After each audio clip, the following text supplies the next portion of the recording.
දන්නල සට පද කියමුක අහගෙන එන්න ඕන කෙනෙකුගේ ගෙල සිදරන්න එන්න ඕන කෙනෙකුගේ ගෙල සිදරන්න පැන්න ගමන් සතුරට දැන් පහරක් දෙන්න අඬ ගහනවා මෙයා මගේ ගෙල සිදලන්න එයාට වෙයි බෙල්ල කපම් පාරේ නිදන්න එයාට වෙයි බෙල්ල කපම් පාරේ නිදන්න අඬ ගහනවා මෙයා මගේ ගෙල සිදලන්න හැබැයි වැඳ ආමුත් මගේ තන ඉල්ලන්න හඳහන දැන් බලහලා දැන් සටනට එන්න ඔබේ හඳහන දැන් බලා ගන්න සටනට එන්න පැද දැන් රන් ඔරුවක දියත් කරන්න 100ට තව 2යි 3යි අඩු වෙලා ඇත්තේ ඇයිද අනේ තාමත් මේ බයිලා කියන්නේ ඇයිද අනේ තාමත් මේ බයිලා කියන්නේ 100ට 2 3යි තවත් අඩු වෙව ඇත්තේ හැබැයි දෙඩුවන මුත් රුකුව දැන් අතන මෙතන දැපුව කඩුව කියලා කොප්පුව හරන් අත ගන්නවා පපුව කඩුව කියලා කොප්පුව හරන් අත ගන්නවා පපුව දෙඩුවන මුත් රුකුව දැන් අතන මෙතන දැපුව මම රණසිංහය වගේ තමයි යුද්ධෙට යන්නේ කඩුව නැතත් කොපුවෙන් මම සටන් කරන්නේ අනේ කඩුව නැතත් කොපුවෙන් මම සටන් කරන්නේ රණසිංහය වගේ තමයි යුද්ධෙට යන්නේ හැබැයි කොපුව නෙවෙයි පරිහාරන් සටනට දන්න දැපුව මිනිහ හත් අඩියෙන් දෙහි කපා ගන්න දැපුව මිනිහ හත් අඩියෙන් දෙහි කපා ගන්න කඩුව නැතත් පලියෙන් ජය අරගන්න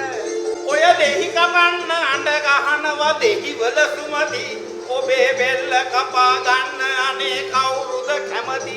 ඔබේ බෙල්ල කපා ගන්න අනේ කවුරුද කැමති දෙහි කපන්න අඬ ගහනවා දෙහිවල සුමති ඒ පරණ පුරුද්ද මෙරට මතකෙට එනවා ඥානු වේදා මෙයාගේ ඒ තට්ටේ හදිනවා සාක්කුවට බැලලා එයා සුද්ධ කරනවා ඥානු ගැන ඇහුවත් මිනිහට බඩ යනවා මල්ලි ඕවා ලොකු දේවල් නොව ශ්‍රී ලංකාවේ අපේ රජවරුන්ට අන්තපුර එමට සිටියේ ඔය රජවරුන්ට අන්තපුර නෙමටම සිටියේ ඕවා ලොකු දේවල් නොවේ ශ්‍රී ලංකාවේ හැබැයි ඥානු කියන જાතියේ දිසෙලම ඕන්න මෙයාට තේරෙයි වයසට ගියා බලගන්න මෙයාට තේරෙයි වයසට ගියාම ඕන්න ඥානු කියන જાතියට සින්දු කියන්නේ මල්ලි හැම දෙවිදලා තියෙන සැප කම්බලලා සටනට වැදිලා යනවා තපසට හැරිලා මම සටනට වැදලා යනවා තපසට හැරිලා සැප දම් විදලා තියෙන හැම දේ බලලා හැබැයි බැරි වුණාම බකස්තවල සීල රකින්න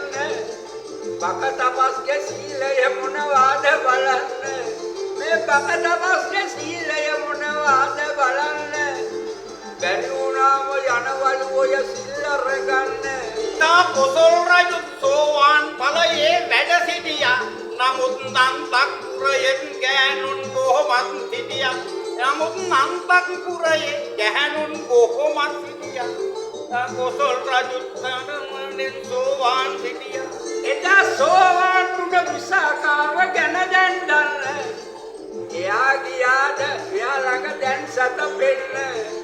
එයාලා ගියාද ඒ වගේ දැන් සතපෙන්න